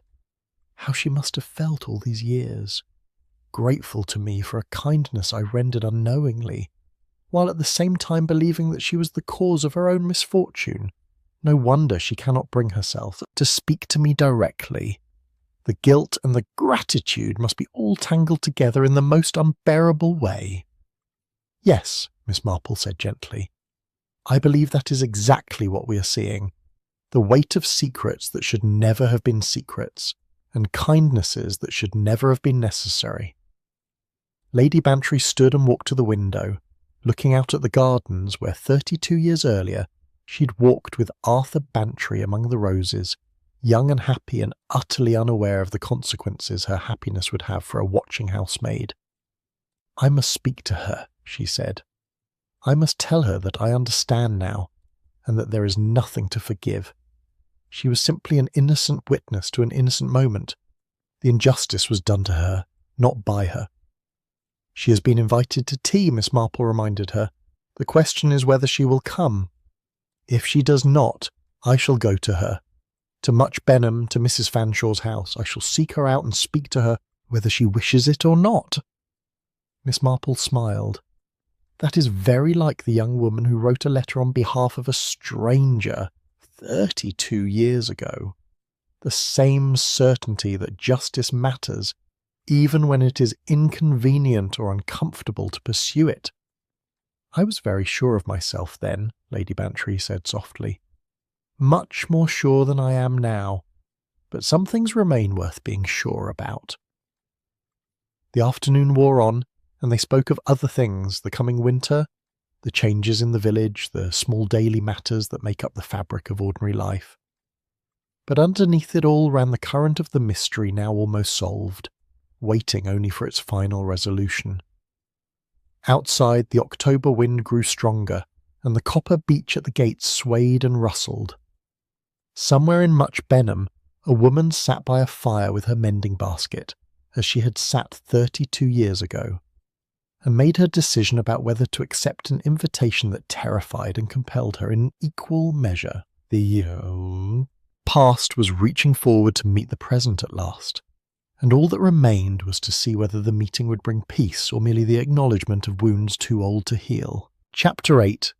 Shadows in the Orchard at Dusk. The invitation to tea had been sent to Mrs. Fanshaw's house in Much Benham on Friday morning. By Monday afternoon no reply had arrived, and Lady Bantry found herself in an unusual state of restless uncertainty. She walked the grounds more than was her custom, finding excuses to pass by the front gates, to linger in the rose garden, to trace the paths where she had once walked with Arthur all those years ago. It was during one of these aimless rambles, on Tuesday evening as the October light was fading to dusk, that she found herself drawn to the orchard. It lay beyond the formal gardens, a small grove of apple trees that had been planted by Arthur's grandfather and left largely to their own devices. The fruit this year had been abundant. The branches still bore the last of the season's crop, though most had already been gathered for storage or cider making. The orchard had always possessed a particular quality of peace, especially at this hour when the day's edges were softening into evening. Lady Bantry walked slowly along the grass paths between the trees, her mind occupied with thoughts of the past and its strange persistence into the present. She had almost reached the bench at the orchard's far edge, a simple wooden affair placed there years ago so that one might sit and look back at the house across the gardens, when she realised she was not alone. A woman sat on the bench, her figure dark against the twilight. She sat very still, her hands folded in her lap, her gaze fixed on something Lady Bantry could not see. Even in the failing light there was no mistaking who it was. Lady Bantry stopped, her heart suddenly quick. For a moment neither woman moved. Then very quietly Lady Bantry spoke. "Miss Grant." The woman on the bench drew a sharp breath, but did not rise or turn away. "I beg your pardon, Lady Bantry. I should not have come. I know it is trespassing, but Her voice faltered. "I needed to see if the garden still felt safe." Lady Bantry moved forward slowly, as one might approach a frightened creature that might bolt at any sudden movement. "You are welcome here. You need not apologise. I received your invitation." Miss Grant's voice was barely audible above the evening sounds, the last bird settling, the whisper of wind through the apple branches. Mrs. Fanshawe was most insistent that I accept, but I could not. I tried to explain, but of course I could not explain properly, and so she thought me ungrateful and peculiar. "And so you came anyway, in your own way?" "I walked from Much Benham. It is not so very far. I told myself I would only look at the house from the road, from the gates. But then I saw the orchard, and I remembered—" She stopped abruptly. Lady Bantry reached the bench and sat down, leaving a careful space between them. "What did you remember?" Miss Grant was silent for so long that Lady Bantry thought she might not answer at all. The dusk deepened around them, and the first star appeared in the eastern sky. Then, in a voice that carried the weight of years, she began to speak. "I was very young, 19 years old. I had been in service at Gossington Hall for 6 months, and I thought myself quite fortunate. The wages were fair and the household was respectable. I worked hard and kept my place and thought I should remain there for years." Lady Bantry waited, scarcely breathing. "One afternoon in April, it was 1920, a Tuesday, I think. I was sent to gather windfalls from the orchard. It was my half-day, but cook needed apples for a pie, and so I came out here with a basket. It was such a beautiful day, warm and bright, and I remember thinking how fortunate I was to be in such a place rather than in some dark factory." Her voice grew softer, more distant, as though she were seeing it all again before her eyes. "I was beneath the trees, gathering apples, when I heard voices, a man and a woman speaking, quietly. They were walking along the path from the rose garden. I should have made myself known, but I was foolish and chic, and I thought they would pass by without seeing me, so I stayed still." Lady Bantry felt her throat tighten. She knew now what was coming. "The woman wore a blue dress," Miss Grant continued, "a beautiful blue, the colour of forget-me-nots. She was laughing at something the gentleman had said, and he was looking at her with such tenderness. They stopped not far from where I was standing, there by the old pear tree. He took her hand, and she said something about having to be careful, that his mother must not know yet. And he said it did not matter, that they would be married before summer, and then there would be no more secrets." A pause. The evening had grown quite dark now, and Lady Bantry could barely make out Miss Grant's profile. "They kissed," Miss Grant said simply, "just once, very gently, and then they walked back toward the house, and I stayed, hidden, until they were gone. I thought nothing of it. It seemed a private moment, tender and innocent. I was pleased for them, in an abstract way. The young master deserved happiness. But someone found out that you had seen them. I mentioned it to another maid, just in passing, as one does. Lady Bantry closed her eyes briefly. She could imagine it all too well, the whisper travelling through the servants' quarters, reaching the housekeeper, and then the inevitable summons. Mrs. Gregory called me to her sitting room that evening. She was very cold, very formal. She said that I had overstepped my position, that I had been gossiping about the family's private affairs. I tried to explain that I had said nothing improper, that I had merely mentioned seeing them, but she would not hear it. She said that the Dowager Mrs. Bantry insisted I be let go immediately without a character reference, that I was a liability to the household's discretion. And you had nowhere to go? No family to speak of. My mother had died the year before, and there were no other relations who would have me. Without references, I could not obtain another position in service. I thought my life was over. Miss Grant's hands moved in her lap, twisting together in a gesture that spoke of long-remembered desperation. I went to the vicarage. Mrs. Harmon was kind. She listened and did what she could, but it was not enough. The families she approached all refused to employ someone dismissed without references.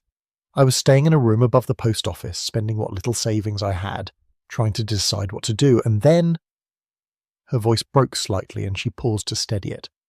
Then Mrs. Harmon received a letter from a Miss Dolly Morrison. She said she had heard of my circumstances and thought the judgment harsh. She wrote that she had served as a nurse during the war and had seen enough of human suffering to believe that everyone deserved a second chance. She offered to write to any family considering employing me, vouching for my character and discretion. And it worked.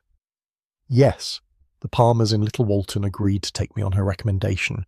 They were elderly and needed help, and they were willing to overlook the lack of formal references if Miss Morrison spoke for me.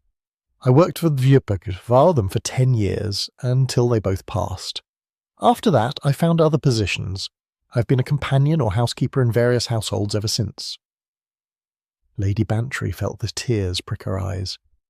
And you never knew that I was the woman in the blue dress? Not until much later, years later, when I read in the newspaper about Lady Bantry of Gossington Hall attending some function. There was a photograph, and I recognised you. It took me some time to make the connection that Miss Dolly Morrison, who had saved me, was now Lady Bantry, mistress of the very house from which I had been dismissed. And then I understood what had happened, that I had been sent away to protect your privacy, and that you, unknowingly, had been the one to rescue me from the consequences. The irony of it hung between them in the darkness, sharp and strange. I have thought about it for 30 years, Miss Grant said quietly.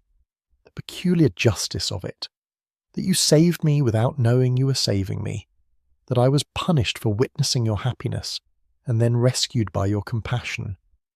I have carried it with me like something I cannot set down but do not know how to carry properly. Lady Bantry reached out and took Miss Grant's hand. It was cold in the evening air, and it trembled slightly. You must set it down now, she said gently. This burden you have carried, there is nothing to forgive, do you understand? You did nothing wrong. You were simply in the wrong place at the wrong time, as Mrs. Harmon said. And what I did, the letter I wrote, that was not some extraordinary kindness. It was simply what anyone should have done, seeing an injustice. But you did not have to do it. You did not know me. You owed me nothing. I owed you everything, Lady Bantry said firmly. You kept my secret without meaning to, and you were punished for it. The very least I could do, though I did not know I was doing it, was to help you begin again. They sat together in the darkness, two women whose lives had touched so briefly and with such lasting consequence. The orchard rustled around them, and the house lights glowed warm in the distance. The handkerchief, Lady Bantry said after a moment. With my maiden initials, did you embroider it yourself? Yes, I found it in a jumble sale years ago, plain linen. I stitched the monogram as a way of, remembering, honouring, making something beautiful out of what had been painful. And the violet powder, your scent, that day in the orchard, I have never forgotten it. Lady Bantry's hand tightened on Miss Grant's. Would you come to tea properly? Tomorrow, if Mrs. Fanshawe can spare you, or any day that suits.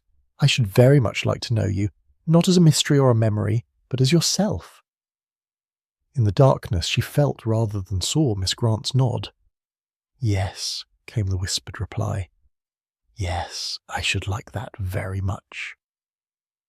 They rose together and walked slowly back through the orchard toward the house where light and warmth waited. Behind them, the apple trees stood in their ancient patience, witnesses to all the secrets and sorrows and small redemptions that make up the quiet history of any place where people have lived and loved and made their human mistakes. The past had been acknowledged at last. What remained was to see whether the present could offer something more than mere acknowledgement, whether it could offer perhaps the beginning of peace. Chapter 9. The Apology That Took 30 Years. The following afternoon arrived with pale sunshine and a briskness in the air that spoke of autumn, settling in for good.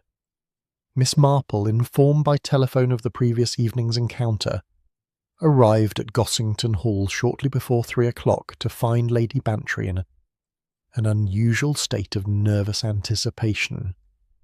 "She may not come," Lady Bantry said for perhaps the 5th time, adjusting the tea things on the low table before the drawing-room fire. "After last night she may think it all too much.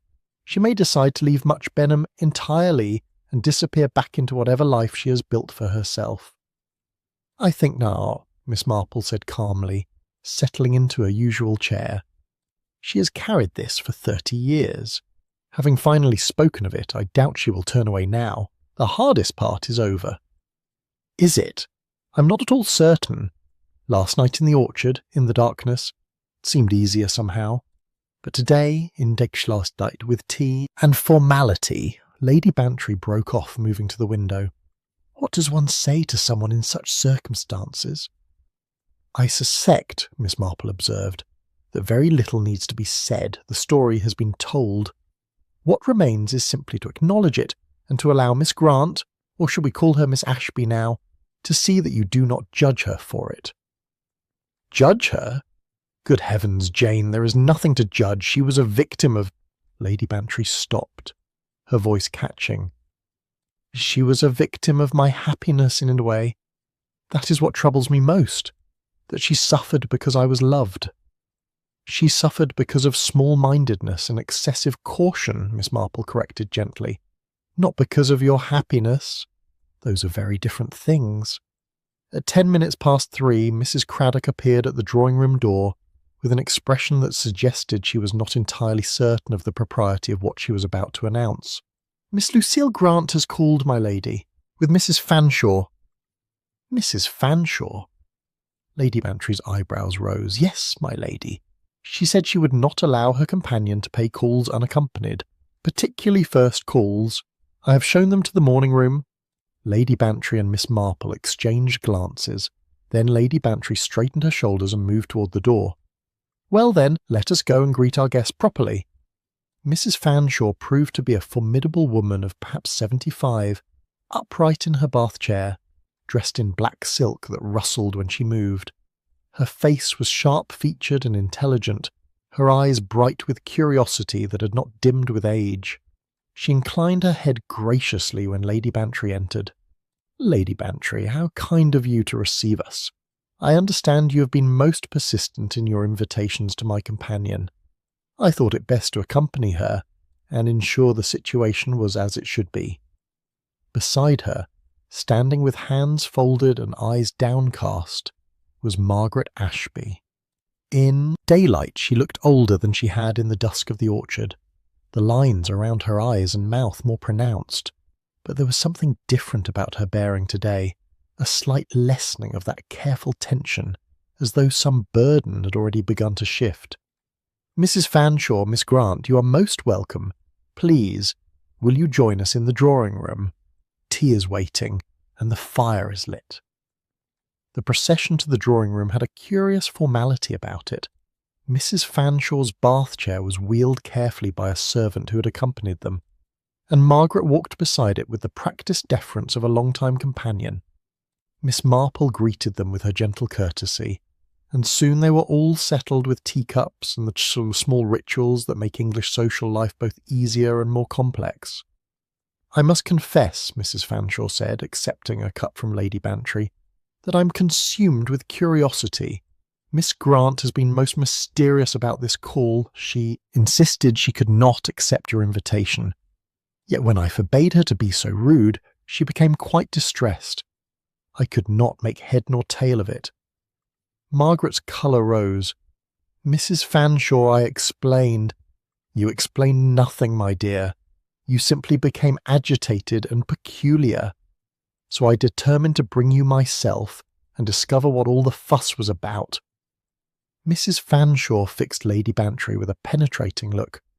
You have met before, I collect, though Miss Grant claims not to remember the circumstances. There was a brief silence. Lady Bantry set down her teacup with careful precision. We have not met precisely, but our paths crossed many years ago, in a way that neither of us fully understood at the time. She looked at Margaret, who met her gaze with visible effort. I wonder, Mrs. Fanshawe, if you would permit me to speak privately with Miss Grant for a few moments. There is a matter of some delicacy that requires discussion. Mrs. Fanshawe's expression sharpened with interest. Private matters? How intriguing! Well, I suppose I cannot object, though I shall die of curiosity. Miss Marple, perhaps you would be so kind as to keep me company while these two conduct their mysterious business. Of course, Miss Marple said smoothly. I have been meaning to ask your opinion on the flower arrangements for the Christmas service. I understand you have considerable expertise in such matters. Thus diplomatically diverted, Mrs. Fanshawe settled into conversation with Miss Marple, and Lady Bantry rose, gesturing for Margaret to follow her. They withdrew to the morning-room, where the afternoon sun fell slantwise through the windows, and the chrysanthemums Lady Bantry had arranged days ago still bloomed in their blue and white vase. For a moment they stood in silence. Then Margaret spoke, her voice low and urgent. I should not have come. Mrs. Fanshawe will ask questions, and I cannot answer them without explaining things I have no right to explain. You have every right, Lady Bantry said firmly. But we need not explain anything to Mrs. Fanshawe if you do not wish it. What matters is what passes between us, here now. She moved to the writing desk and opened a drawer, withdrawing the white cardboard box that had arrived by post all those days ago. The handkerchief with its careful monogram lay inside, still faintly scented with violets. I have kept this safe, she said, holding it out. But I believe it should be returned to you. You made it, you preserved it. You sent it as a message I was too obtuse to understand. It belongs to you. Margaret shook her head, stepping back slightly. No, it was meant as a gift, a token of gratitude and remembrance. Then I shall keep it, but only if you will accept something in return. Lady Bantry moved to the desk again and took out a small velvet box. Inside was the silver and amethyst brooch, the one Arthur's mother had given her with its message about discretion.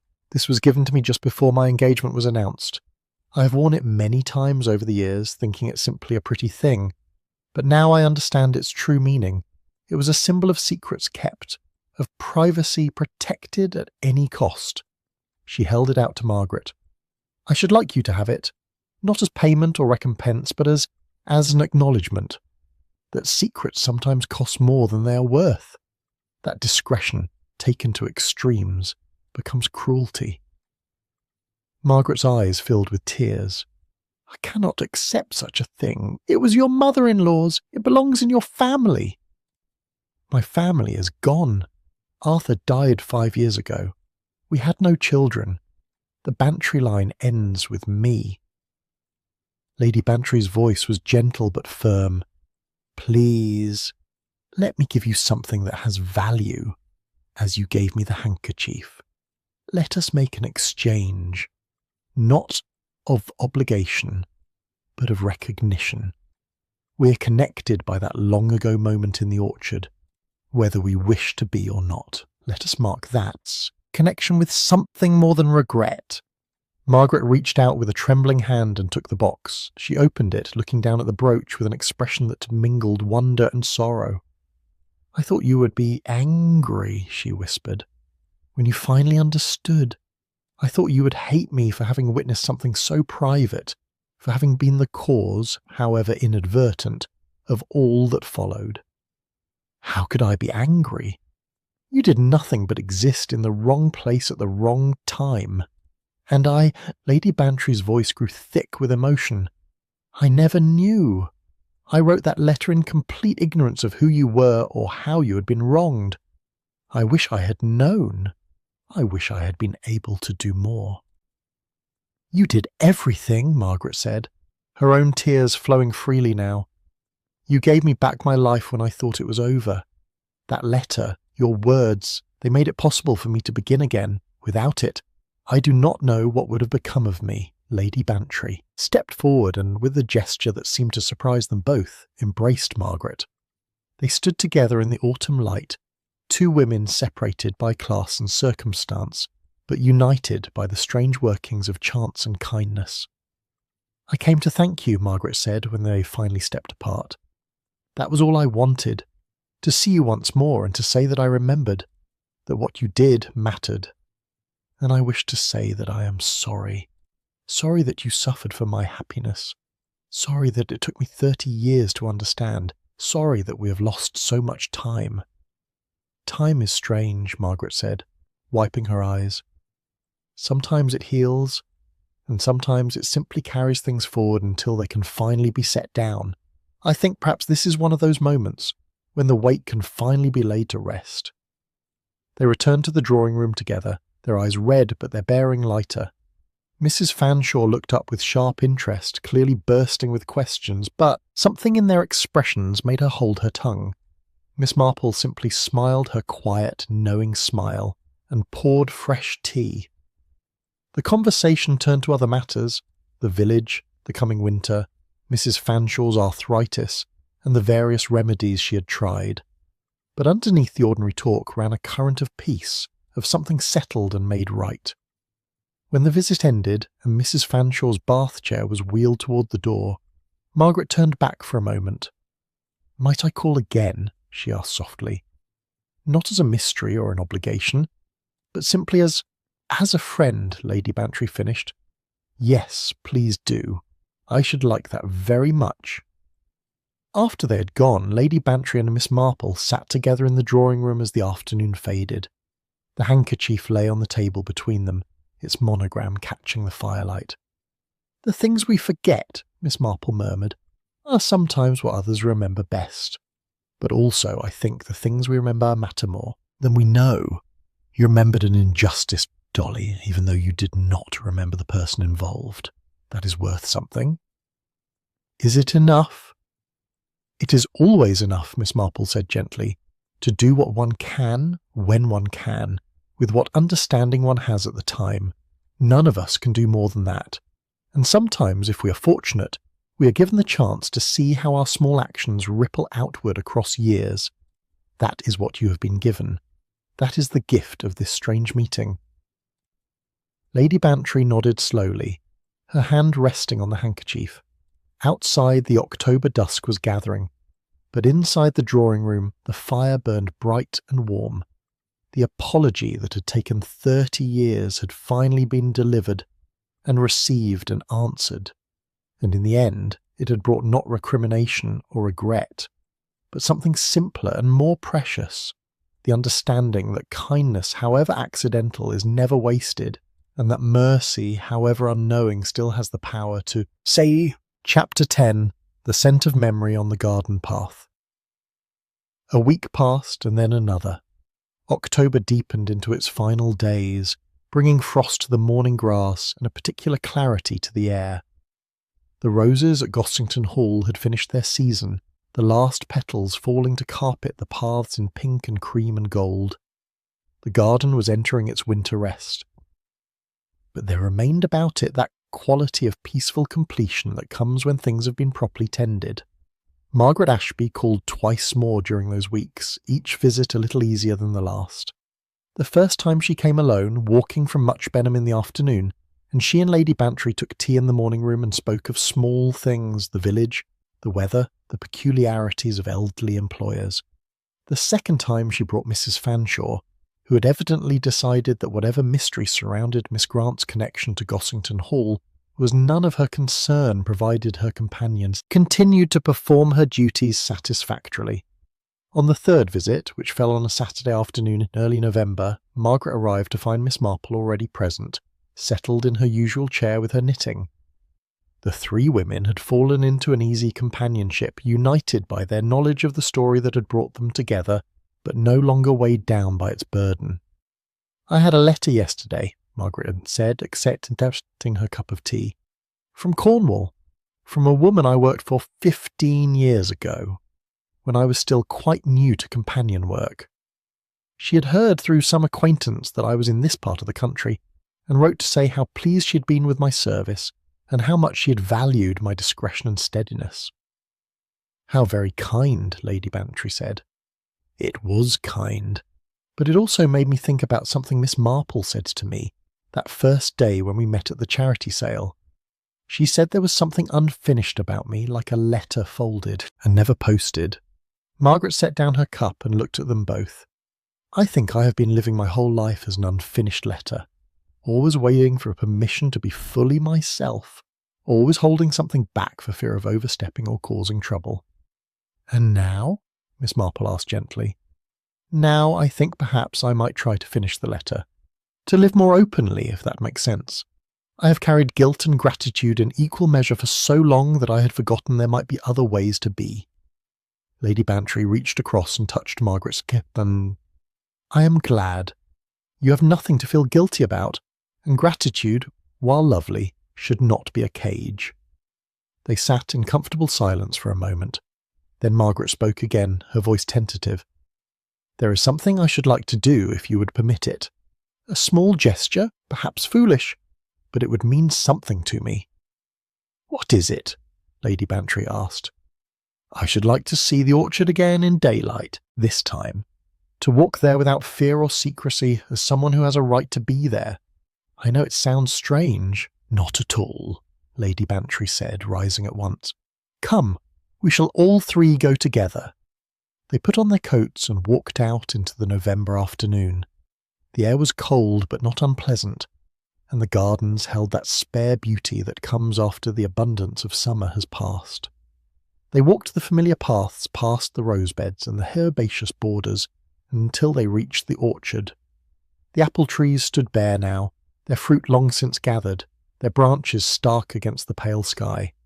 The grass beneath them had gone dormant and brown, and leaves lay in drifts along the paths, but there was something peaceful about it, something honest in the way the trees stood without ornament or pretence. Margaret walked slowly among them, her hands in her coat pockets, her face thoughtful. When she reached the old pear tree where she had hidden all those years ago, she stopped and stood very still. "I was so frightened," she said quietly. "Not of being seen, but of what being seen might mean. I had learned by then that service required invisibility, that the best servant was one who was never noticed. And yet I had noticed them, Lady Bantry and her young man, and in noticing I had made myself visible. I thought my noticing would be my downfall." "And it was," Miss Marple said. "For a time?" "Yes, but it also led to rescue, though I did not know it then. It led to this moment, standing here without fear, acknowledged and welcomed." Margaret turned to face them. "I am 51 years old. I have spent more than 30 of those years carrying this story alone, and now, suddenly, I find I do not have to carry it any more. It has been heard and understood and set down. I am not quite sure what to do with the likeness." "Live with it," Lady Bantry said simply. "Enjoy it. You have earned it." They walked back toward the house as the afternoon light began to fade. At the copper beech by the gates, Lady Bantry paused and looked up at its massive branches. "I have been thinking," she said, "about writing a letter myself. To Cornwall, to the address you mentioned. I should like to tell your former employer how fortunate she was to have you, and how glad I am that my small intervention all those years ago led to a life well lived." Margaret's eyes grew bright. "You would do that?" "I would, unless you would prefer I did not." "No, I should be honoured. Thank you." As they reached the house, Mrs. Craddock appeared with the information that Miss Marple's nephew had telephoned and would be calling to collect her within the hour. The afternoon was drawing to a close, and with it, this particular chapter of their shared story. When Margaret prepared to leave, walking back to Much Benham in the gathering dusk, she embraced Lady Bantry with a warmth that would have been unthinkable 3 weeks earlier. "Thank you," she said, simply, "for everything, for then and for now." "Come again whenever you wish," Lady Bantry replied. "You're always welcome here." After Margaret had gone, Lady Bantry and Miss Marple sat together by the drawing-room fire, watching the flames and listening to the quiet sounds of the house settling around them. "You know," Lady Bantry said after a time, "I cannot help but think how easily this might never have happened. If she had not found the courage to come to the gates that day, if I had not been curious enough to pursue the mystery, if you had not been here to help me understand what I was seeing." "But all those things did happen," Miss Marple said, "and that is worth noting. We think of our lives as composed of great decisions and dramatic moments, but so often it is the small acts that matter most.